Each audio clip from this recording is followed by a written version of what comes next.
Welcome to the Slop Farm. Enjoy the video.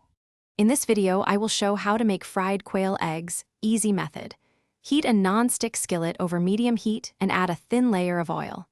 Crack quail eggs carefully into a bowl, then slip them into the pan one at a time. Cook 1-2 minutes for runny yolks or 2-3 minutes for firmer yolks.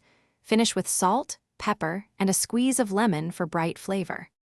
Warm your pan and keep the heat steady to avoid overcooking the tiny eggs. Use a small bowl to crack each quail egg so shells stay out and handling is easy.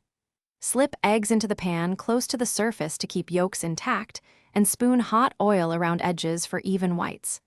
Cook to your preferred doneness, then rest briefly before serving. These little fried quail eggs are versatile and make any meal feel special in minutes. Stack them on toast, rice, or avocado for instant satisfaction, and adjust portions with 2 to 4 eggs per person. Add herbs, a pinch of chili flakes, or a light soy drizzle to boost flavor without fuss. They're perfect for breakfast, snacks, or as a charming... Thanks for watching.